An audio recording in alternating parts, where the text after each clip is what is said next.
Midnight cravings पूरी करने का तो मज़ा ही कुछ और होता है। ये जी रात के 3 हो रहे थे और मुझे पिज़्ज़ा खाने की क्रेविंग्स हो रही थी, तो बस हमने डोमिनो से पिज़्ज़ा ऑर्डर किया और साथ में विंग्स ऑर्डर किए। हमने मज़े से पिज़्ज़ा खाया और अपना पिज़्ज़ा एंजॉय किया और फिर हम सो गए। ये सुबह का टाइम था और मेरा मिराल के लिए मैं नाश्ता बना रही थी। उनके लिए मैंने मीठी रोटी बनाई और उन्हें मैंने नाश्ता कराया। उसके बाद फिर 12 का टाइम हो रहा था। ये मैंने अपने लिए सेब काट लिया था। मुझे भूख नहीं लग रही थी क्योंकि रात को हमने काफ़ी लेट पिज़्ज़ा खाया था। मैंने सेब खा लिया था और दिन में बच्चों के लिए मैंने मटन वाली खिचड़ी बना ली थी। मटन आप बच्चों को ज़रूर दिया करें थोड़ा बहुत, ताकि उनको आदत हो मटन खाने की। फिर मैंने खाने में बना ली थी भिंडी चिकन और मेरा मूड नहीं हो रहा था भिंडी चिकन खाने का। फिर मैंने मेल्ट नाइन से पिज़्ज़ा ऑर्डर किया। इधर का पिज़्ज़ा मुझे बहुत पसंद है और बस फिर मैंने पिज़्ज़ा एंजॉय किया। और रात के टाइम हम लोगों ने जाना था खाला सास के घर और हस्बैंड मेरे लेट आए थे, तो इस टाइम 12:30 हो रहे थे।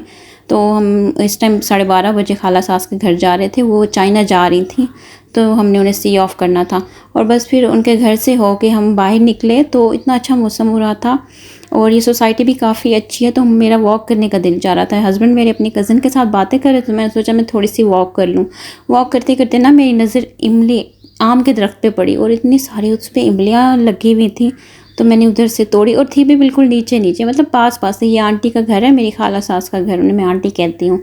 और बस काफ़ी अच्छी सोसाइटी है ये। और बस फिर मैंने इमली तोड़ी और फिर मैं गाड़ी में आके बैठ गई और मैंने खाने लगी। और फिर साथ में मीरा मिराल को वहाँ से ईदी मिली थी क्योंकि ईद पे मैं डीजी खान थी और ये भी मुल्तान होती हैं खाला सास, तो फिर बस उन्होंने ईदी अब दी। और फिर ये देखें जी, ये सामने जिसका मैं आपको बता रही थी, सामने दरख्त है इमलियों का, ये देखिए सामने सामने लगी हुई हैं इमलियाँ।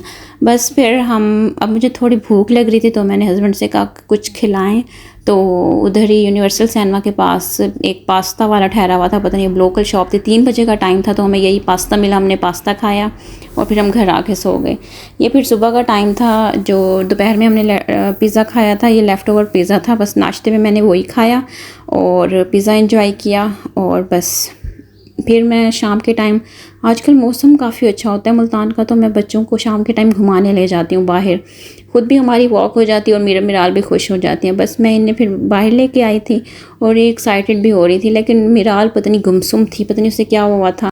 लेकिन मीरब काफ़ी एक्साइटेड थी, तो मैंने सोचा इसके लिए थोड़ी देर इसे वॉक करा लेते हैं, इसको घुमा लेते हैं। और ये देखिए जी, यहाँ पे मिराल को देखें, चेक करें आप कैसे चुप है, गुमसुम, पता नहीं कहाँ खोई हुई है, किन ख्यालों में है ये प्यारी लड़की माशाल्लाह।